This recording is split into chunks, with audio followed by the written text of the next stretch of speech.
ভোটের আগেই কথার লড়াইয়ে জমজমাট কুমিল্লা ১১ সংসদীয় আসনের ভোটযুদ্ধ।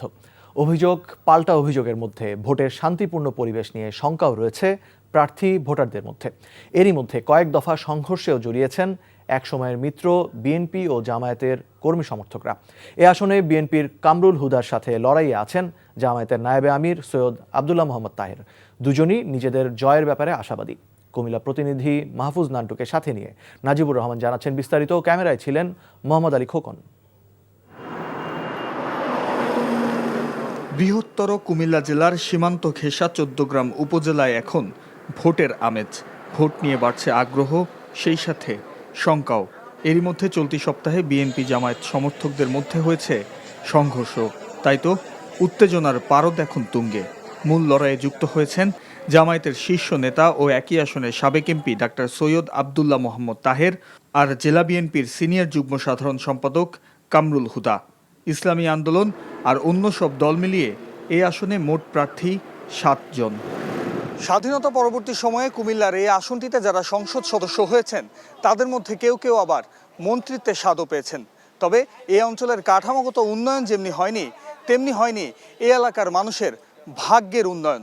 তাই তো আগামী ১২ই ফেব্রুয়ারি নির্বাচনে জনপ্রতিনিধি বেছে নেওয়ার ক্ষেত্রে সতর্ক থাকতে চান এখানের স্থানীয় ভোটাররা।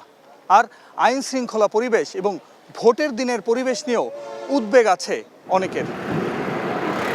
পরিস্থিতি মোটামুটি একেবারে ভালো না আর একেবারে খারাপ না। আমাদের এই এলাকা কোনো ঝামেলা নাই, একদম শান্ত সবাই যার দল তাতে করতে আসে।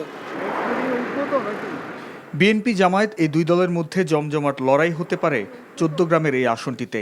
নির্বাচনের পরিবেশ ও বিপক্ষ দলের প্রার্থী নিয়ে বিস্তর অভিযোগ জানিয়ে নিজের জয়ের ব্যাপারে আশাবাদী বিএনপি প্রার্থী। তারা কোনো না কোনোভাবে আমাদেরকে হুমকি থ্রেট দিচ্ছে, তার মানে একটা বিভীষিকাময় অবস্থা তৈরি করতে চাচ্ছে। ভোটারদেরকে ভয়ভীতি দেখে ভোটাররা যাতে কেন্দ্র যেতে না চায়। যদি ১৪ গ্রামে একটি সুন্দর নির্বাচন করতে হয়, প্রশাসনের এদিকে মনোযোগ দিতে হবে এবং ১৪ গ্রামে যতগুলা কেন্দ্র আছে আপনাদের মাধ্যমে আমরা যে দাবি জানাতে সকল কেন্দ্রে সিসি ক্যামেরা বসাইতে হবে। বিএনপির প্রার্থীর অভিযোগ নাকচ করে সুষ্ঠু নির্বাচনের প্রত্যাশার কথা জানান জামায়াতের নায়েবে আমির। আমরা কোনো সময় কারো অধিকারে বাধা হই নাই, এটা দুর্বলদের একটা আত্মরক্ষার প্রচেষ্টা। আমি মনে করি যে ১৪ গ্রাম লোকেরা আমাকে ভালোবাসে এবং আমার প্রতি তাদের আস্থা আছে। বাকিটা আল্লাহর ফয়সালা, ঠিক আছে। আর আমি কেন খুব বেশি দেখি না, কোনো জায়গায় ডিস্টার্ব করার চেষ্টা করতে পারে, জনগণ এটা প্রতিহত করবে।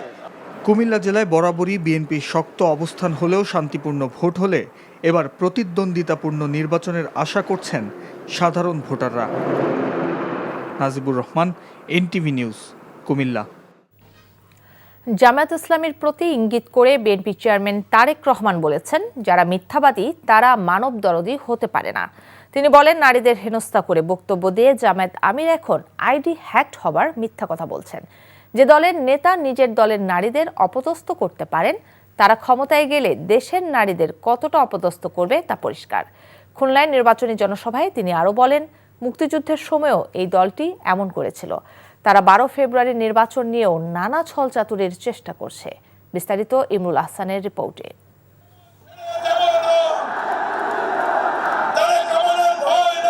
মানুষে মানুষে সয়লাভ খালিশপুরের প্রভাতী স্কুল মাঠ।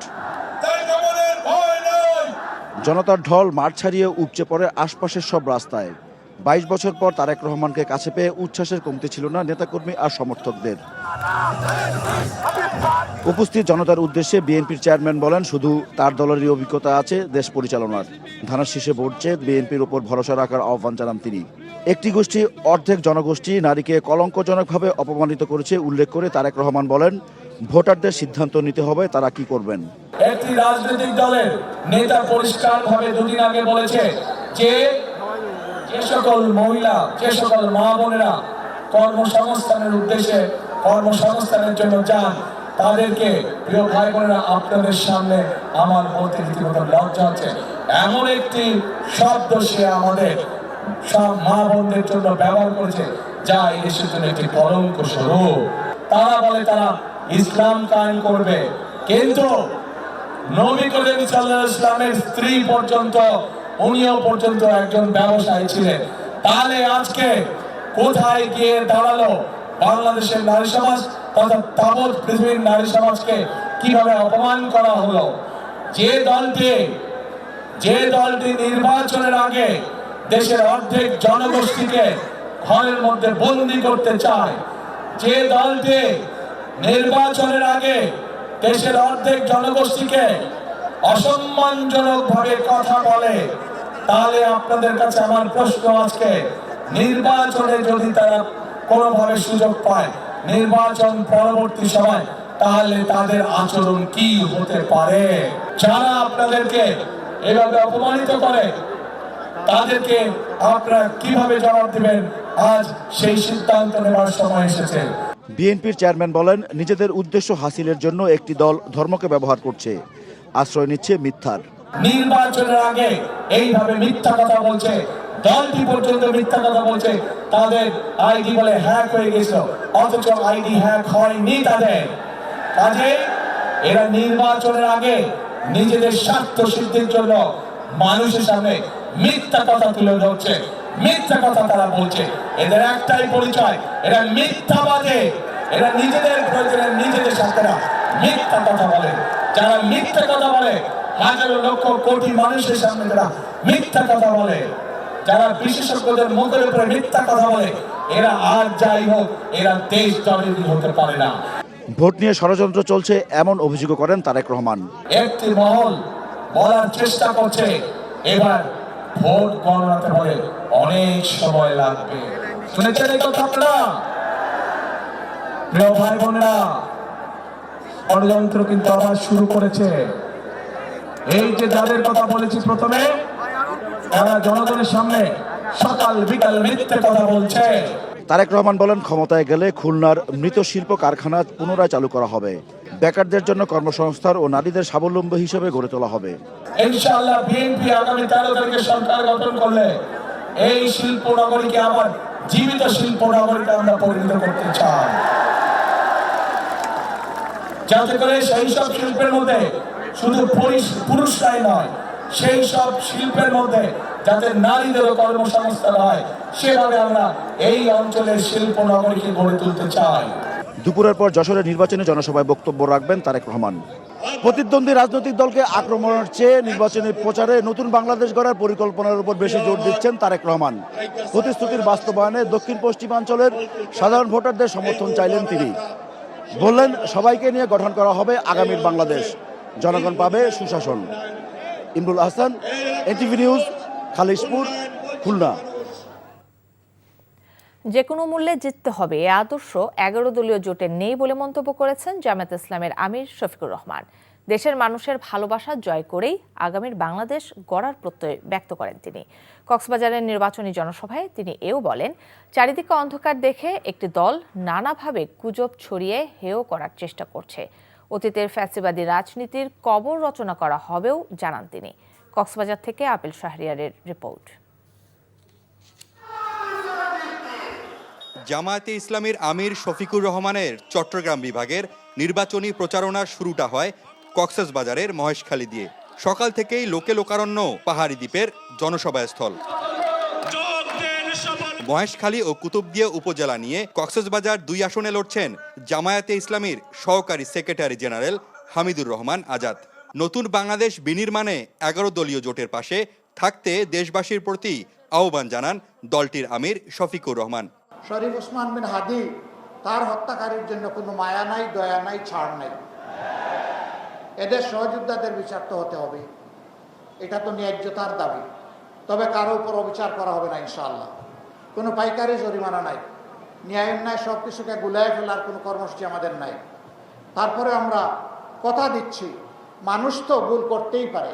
অনুতপ্ত হয়ে যদি তারা তাদের কর্মের মাধ্যমে প্রমাণ করে যে তারা তাদের কাজের জন্য লজ্জিত, অবশ্যই তাদের ব্যাপারটা ইতিবাচকভাবে বিবেচনা করা হবে ইনশাআল্লাহ।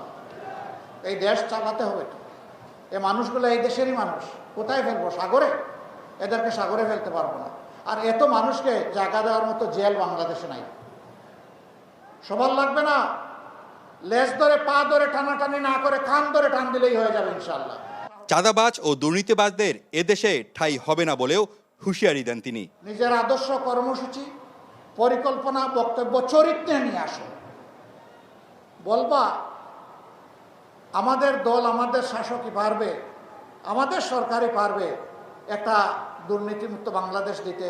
অবশ্যই এইভাবে বলে নাই, কেউ কেউ বলেছেন টুটি চেপে ধরতে, বগলের তলে ঋণ খেলাপি, আর আপনি দিবেন বাংলাদেশ দুর্নীতিমুক্ত করে। আশ্বস্ত, পেছায়ও আসবে এই কথা শুনে। জনসভা শেষে হেলিকপ্টারে করে কক্সবাজার সদরে সমাবেশে আসেন তিনি। আমিরের উপস্থিত হওয়ার আগেই নেতাকর্মীতে কানায় কানায় পূর্ণ হয় গোল চত্বর মাঠ। মাঠ ছাড়িয়ে জনস্রোতের ঢেউ ছড়িয়ে পড়ে আশপাশের সড়কেও। এ সময় বক্তব্য রাখেন কক্সবাজার আসনের প্রার্থী ও জেলার নেতারা। সরকার গঠন করতে পারলে ইনসাফের ভিত্তিতে দেশ পরিচালনা করা হবে বলে জানান জামায়াতে ইসলামীর আমির। বিভিন্ন ধরনের অনেক কিছু রটায় গঠায়, কারা করে এগুলা? যখন দেখে চতুর্দিকে অন্ধকার, তখন দিনকেও রাত মনে করে, দিশাহারা হয়ে যায়, কি করবে কি বলবে হিসাব খুঁজে পায় না।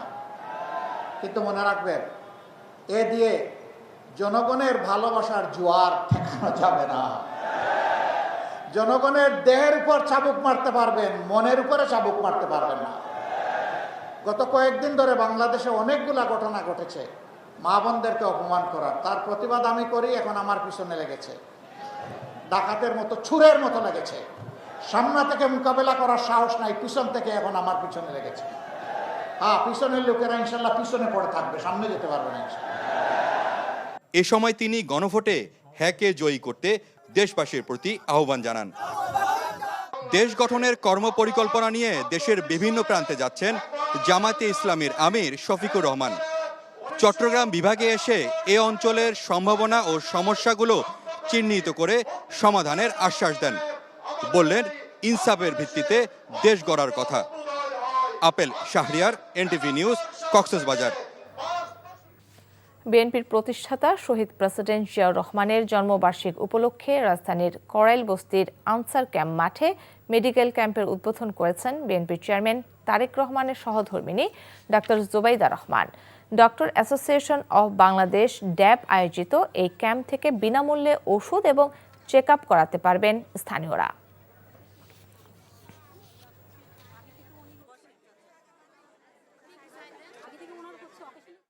জাতীয় সংসদ নির্বাচনকে সামনে রেখে সারা দেশে জমে উঠেছে নির্বাচনী প্রচার। ভোটারদের কাছে ছুটছেন বিএনপি, জামাত, এনসিপি সহ অন্য সব দলের প্রার্থীরা। আহমেদ শরীফের ডেস্ক রিপোর্ট। ঠাকুরগাঁও এক আসনে নিজ এলাকা ঢোলারহাটে জনসংযোগ করেছেন বিএনপি মহাসচিব মির্জা ফখরুল ইসলাম আলমগীর। এ সময় নারীদের প্রতি জামায়াতে ইসলামীর নেতিবাচক আদর্শের কথা উল্লেখ করে দেশটাকে দলটা আফগানিস্তান বানাতে চায় বলে অভিযোগ করেন তিনি। এরা জামায়াতে ইসলাম এই দেশ থেকে আফগানিস্তানে নিয়ে যেতে চায়। জামায়াতে ইসলাম একটা দল, যে দলটা আমাদেরকে সামনের দিকে যেতে বাধা দেয়। আমরা পিছনে যেতে চাই না, আমরা সামনে যেতে চাই। মেয়ে পুরুষ সমান অধিকার নিয়ে এখানে এই দেশে বাংলাদেশে বাস করবে। খুলনা 5 আসনের ডুমুরিয়া উপজেলার পাহাড়পুর এলাকায় বাড়ি বাড়ি গিয়ে নিজের জন্য দাঁড়িপাল্লায় ভোট প্রার্থনা করেন জামায়াতে ইসলামের সেক্রেটারি জেনারেল মিয়া গোলাম পরোয়ার।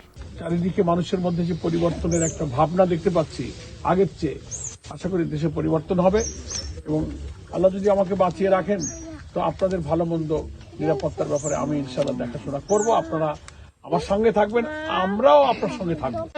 সিলেট 4 আসনে বিএনপি প্রার্থী আরিফুল হক চৌধুরী নেতাকর্মীদের সাথে নিয়ে নগরীর বিভিন্ন স্থানে গণসংযোগ করেন। একই আসনে জামায়াতে ইসলামের প্রার্থী মাওলানা হাবিবুর রহমানও গণসংযোগে ব্যস্ত সময় পার করছেন।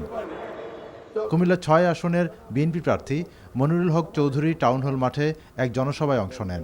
অন্যদিকে কুমিল্লা 9 আসনে ইসলামী আন্দোলনের প্রার্থী সেলিম মাহমুদের প্রচার সভায় অংশ নেন আমির মুফতি সৈয়দ মোহাম্মদ রেজাউল করিম।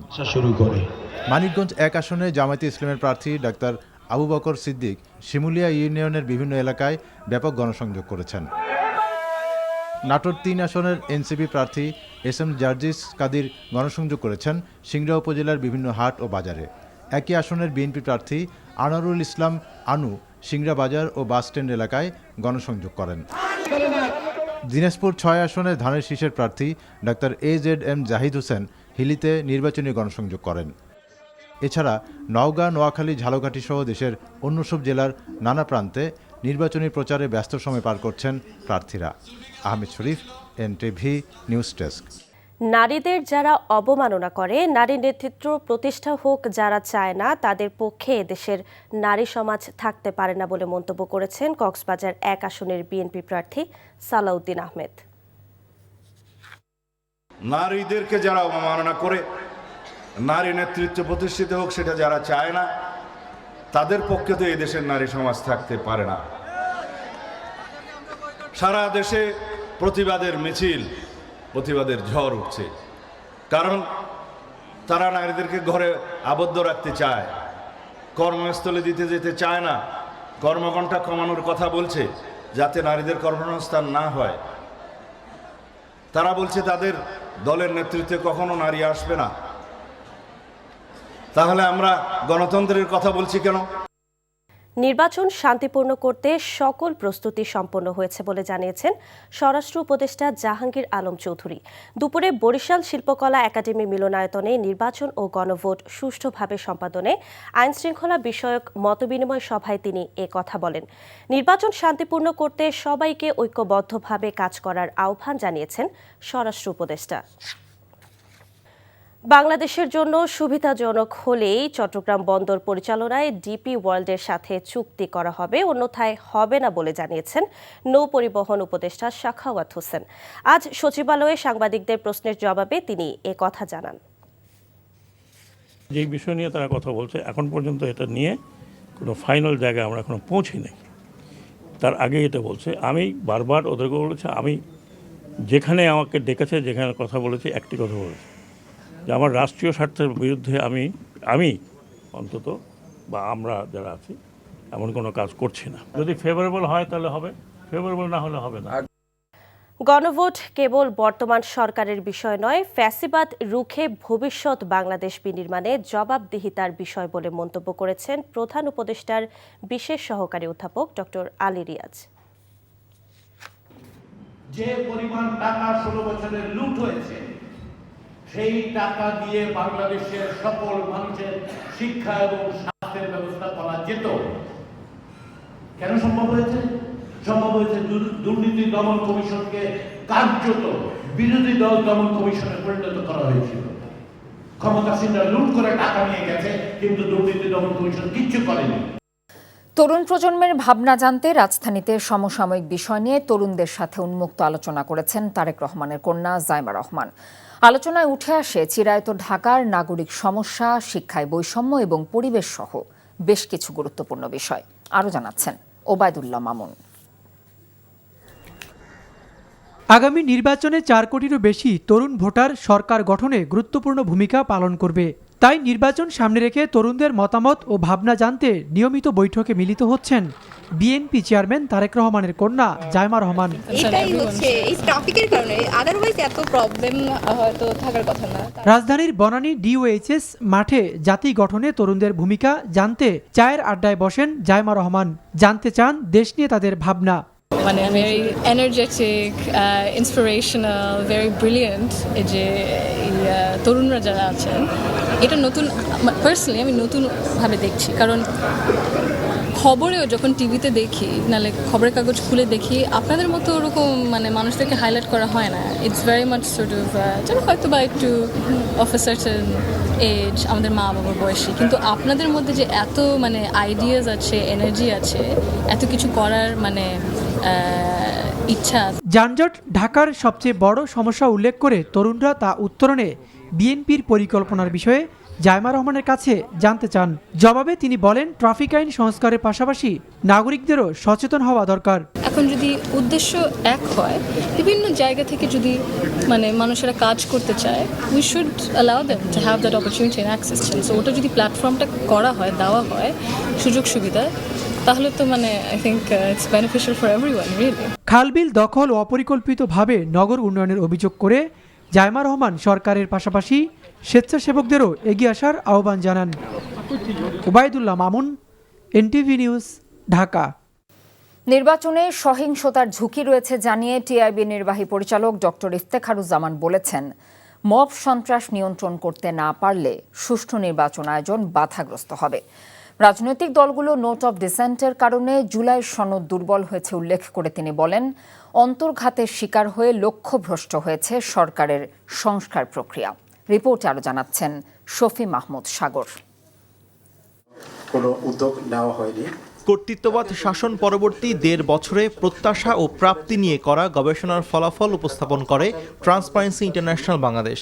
গবেষণায় উঠে আসে, গত ১৭ মাসে মোট ৬০০টি রাজনৈতিক সহিংস ঘটনায় বিএনপি প্রায় ৯০%, আওয়ামী লীগ ২০%, বাংলাদেশ জামায়াতে ইসলামী ৭%, এনসিপি ১% এবং বৈষম্য বিরোধী ছাত্র আন্দোলনের ২% সংশ্লিষ্টতা মিলেছে। টিআইবির নির্বাহী পরিচালক ডক্টর ইফতেখারুজ্জামান বলেন, অন্তর্বর্তী সরকারের কাছে যেরকম স্বচ্ছ জবাবদিহিতামূলক ব্যবস্থা প্রত্যাশা করা হয়েছিল তা পূরণে ব্যর্থ হয়েছে সরকার। বাংলাদেশের অপরাধ বইতে এমন কোনো অপরাধ নাই যেগুলোর মধ্যে আমাদের আইন প্রয়োগের সংস্থা, গোয়েন্দা সংস্থাগুলো জড়িত ছিল না। কন্ট্রাক্ট কিলিং থেকে সবকিছু তারা করেছে, অথচ এই প্রতিষ্ঠানগুলোকে এখন আবার উৎসাহিত করা হচ্ছে। বাট হ্যাভিং সেড দ্যাট, ওই পরিবেশটা সৃষ্টি করা হয়েছিল কর্তৃত্ববাদের সময়। আমাদের সকলের ধারণা ছিল যে জুলাই আন্দোলনের সাফল্যের একটা সুফল হবে যে এই যে ভয়ের পরিবেশ সৃষ্টি করা গণমাধ্যমের বিরুদ্ধে, সেটাকে মিউজিয়ামে পাঠানো হবে, কিন্তু সেটা হলো না। তিনি বলেন, তফসিল ঘোষণার পর রাজনৈতিক সহিংসতা নির্বাচন নিয়ে উদ্বেগ বাড়াচ্ছে। বাংলাদেশে যে মবের বিষয়টা কিন্তু শুরু হয়েছে সরকারের ভিতর থেকেই, এবং সেই মব শক্তির কারণে কিন্তু সরকারের সেই নৈতিক বৃত্তি সেটা দুর্বল হয়েছে, মব প্রতিহত করার, প্রতিরোধ করার। সেই বিবেচনায় আমরা মনে করি যে এখন থেকে 12 ফেব্রুয়ারি শুধু না, তার পরবর্তী বেশ কিছুদিন পর্যন্ত সহিংসতার ঝুঁকি তো থেকে রয়ে গেছে। Shafi Mahmud Sagar, NTV news, Dhaka. Purbachal plot দুর্নীতির আরও 2 মামলায় সাবেক প্রধানমন্ত্রী শেখ হাসিনাকে 10 বছর, টিউলিপ সিদ্দিকের 4 বছর কারাদণ্ড দিয়েছে ঢাকার বিচারিক আদালত। আর আজমিনা সিদ্দিককে 1 মামলায় 7 বছর ও অপর মামলায় রাদওয়ান মুজিব সিদ্দিকের 7 বছর কারাদণ্ড দিয়েছেন বিচারক। আইনজীবীরা বলছেন, টাকা দিয়ে রাজুকের প্লট কিনলেও প্লট কেনার ক্ষেত্রে কোনো আইনেরই তোয়াক্কা করেননি তারা। তামজিদ সুমনের রিপোর্ট। শেখ হাসিনা ক্ষমতায় থাকাকালীন পূর্বাচলে নিজের ও তার বোনের পরিবারের সদস্যদের জন্য রাজুক থেকে 10 কাঠার 6টি প্লট অর্থাৎ মোট 60 কাঠার বরাদ্দ নেন। বিধি অনুযায়ী এসব প্লট পাওয়ার যোগ্য না হলেও ক্ষমতার অপব্যবহার করে এসব প্লট নেওয়া হয়েছে বলে জানায় দুদক। সোমবার প্লট বরাদ্দের 2 মামলায় রায় হয় ঢাকার বিচারিক আদালতে। মামলাগুলো হলো আজমিনা ও রাদওয়ান সিদ্দিকের নিয়ম বহির্ভূতভাবে প্লট বরাদ্দ। এই 2 মামলায় রায় ঘোষণা করেন ঢাকার বিশেষ জজ রবিউল আলম।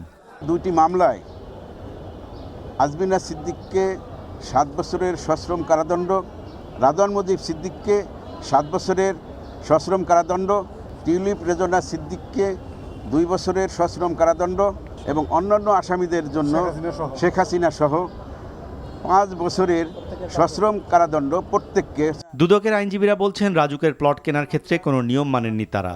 আবেদন সহ হলফনামায় তথ্য গোপন করেছেন। ঢাকায় এবং ঢাকার আশেপাশে রাজুকের এলাকাধীন জায়গাতে তাদের অভিজাত এলাকায় তাদের নামে ফ্ল্যাট এবং জমি থাকা সত্ত্বেও তারা মিথ্যা হলফনামা প্রদান করে এই প্লটগুলি হাতিয়ে নিয়েছেন শেখ হাসিনা এবং টিউলিপ সিদ্দিকীর সহযোগিতায় এবং সরকারের অন্যান্য কর্মকর্তা এবং রাজুকের কর্মকর্তাদের সহায়তায়। এর আগে পৃথক 4 মামলায় শেখ হাসিনার মোট 26 বছর, শেখ রেহানার 7 বছর, টিউলিপের 2 বছর এবং জয় ও পুতুলের 7 বছর করে কারাদণ্ড দেয় আদালত। Tamjid Suman, NTV news, Dhaka.